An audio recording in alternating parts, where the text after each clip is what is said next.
Magandang umaga mga karesiklo.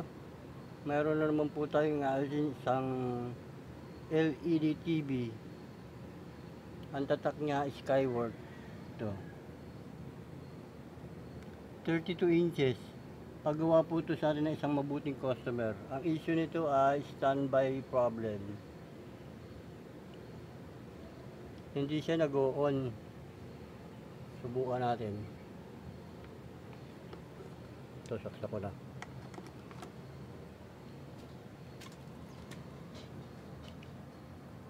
Ayan siya, red. Tapos mahina. Ayan o. Pag pinindot mo, ayaw mag-on.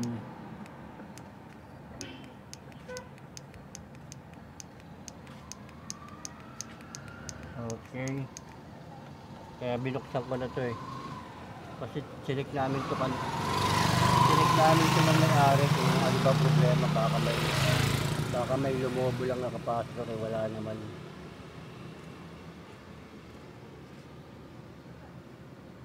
Okay, bago po ito umpisan ayusin, ay nais ko muna magpasalamat sa mga viewers ng Recyclo Repair, nag-subscribe, nag-like, nag-share, nag-comment. Marami po salamat sa inyong lahat. Okay, mag-check voltage muna tayo. Pakita ko na lang sa inyo pag nahanap ko na yung yung salarin.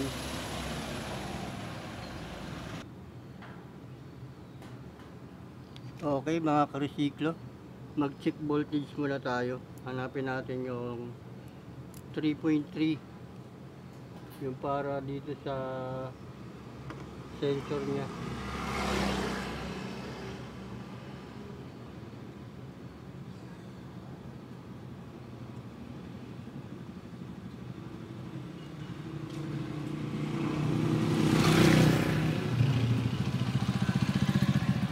One point 6.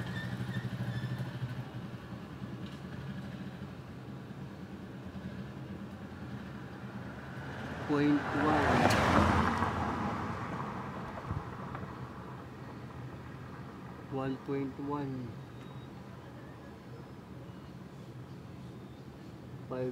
5.4.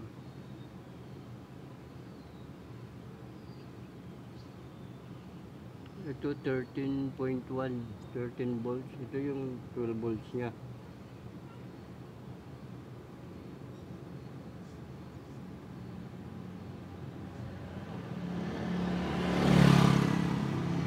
Wala tayo nahanap na wala tayo nahanap na 3.3. Tingnan natin kung may shorted. Mag-buzzer tayo.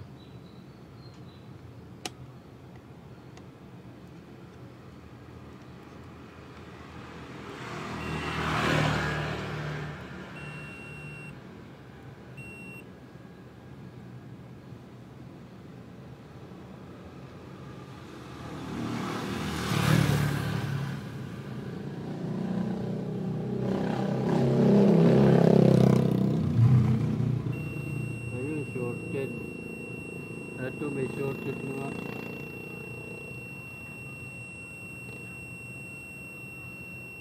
Dito sa may niya, dito sa may Smart TV to. Ito. Buksan natin to.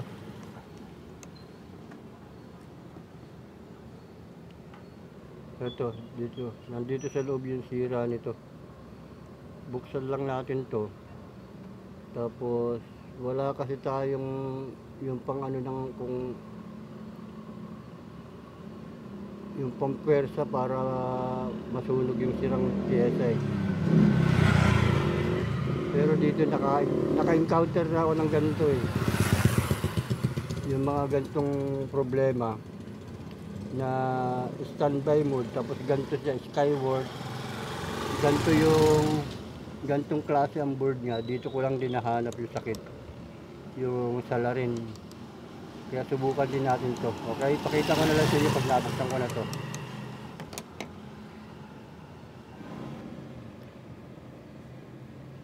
Eto mga ka-resiklo, nabuksan ko na yung ano ng smart. Ito siya. Nabuksan ko na siya, tapos na-trace ko na rin yung ano niya, yung sorted niya.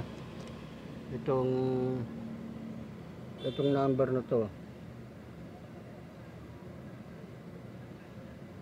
Labo. Ito.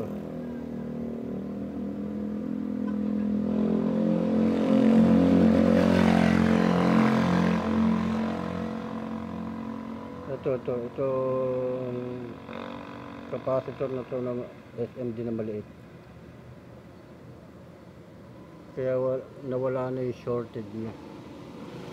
Ngayon magche-check voltage lang tayo kung nawala na ba kung makikita na natin yung 3.3.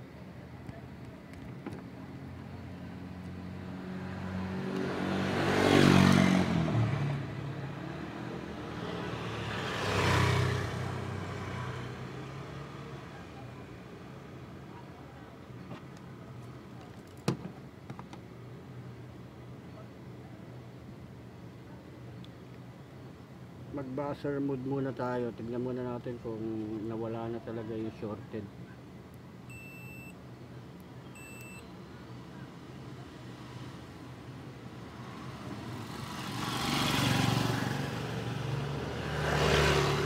Yan, wala na.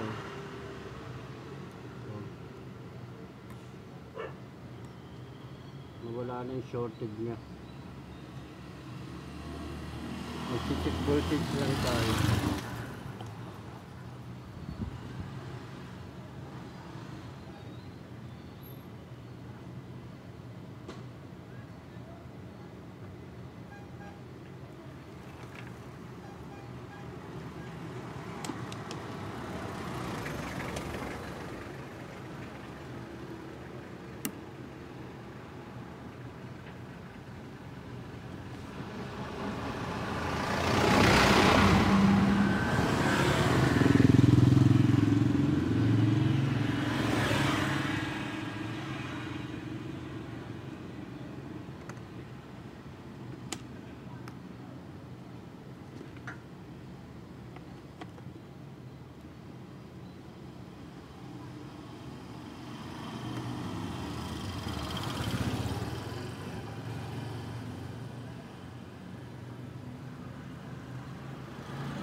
Ayun, 3.9 na siya.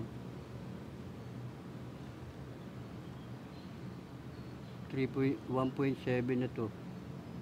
Tapos dito. Ito na yung 3.3. Okay na mga ka-resiklo. Na lumutang na yung 3.3. 3.8 na siya. Ngayon testing na natin kung mag-o-on na to.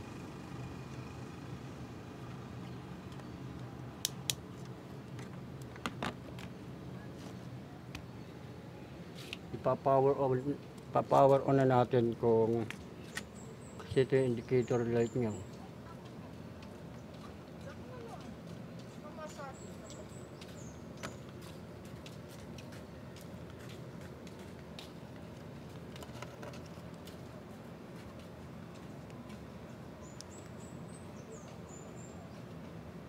Yun, okay na.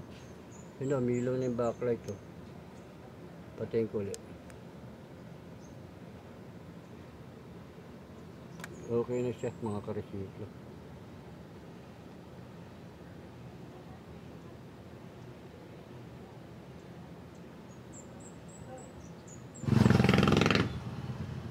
Ito na siya mga karsiklo. Nag-normal na siya. Okay. May nasolve na naman tayo na isang paggawa sa ating isang mabuting customer. Skyward.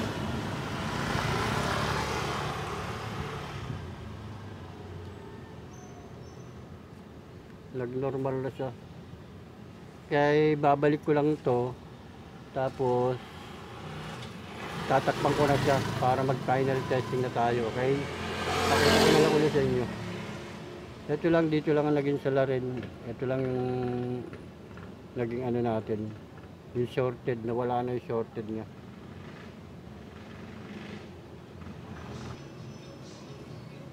Ito mga karisiklo, nahinaw na natin to, naikabit na natin. Naitakip na natin tong ano niya, cover. Kaya babalik ko na lang tong takip. Tapos magpa-final testing na tayo, okay?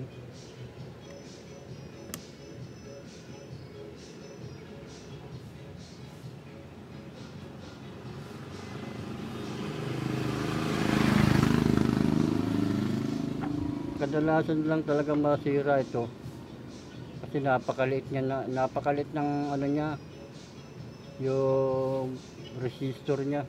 Ganito lang, halos ganito lang kaliit, kaya madali masira. Kaya inaano ko lang yun, tinatanggal ko lang siya, hindi ko na siya pinapalitan ng panibagong resistor. Ganyan lang sa kaliliit, sobrang liit.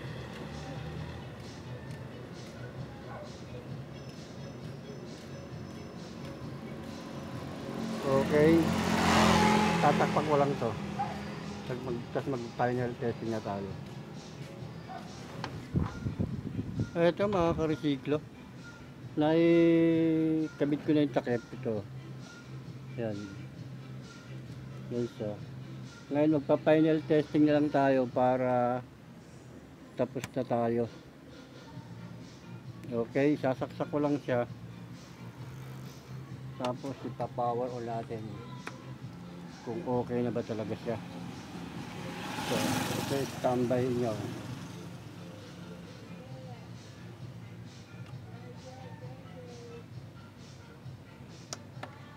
Yun o, nag-green na o, yun o. Ano siya mga karisiklo, okay na siya. May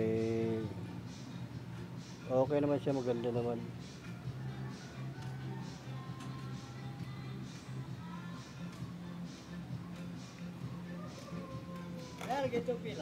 Hindi.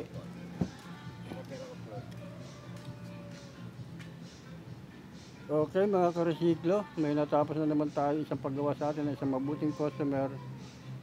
Ang naging issue niya ay shorted. Issue niya standby mode. Ngayon okay na siya, yan na siya, nagpa-power on na siya. Kaya hanggang dito na lang mga karisiklo. Marami po salamat sa inyong lahat.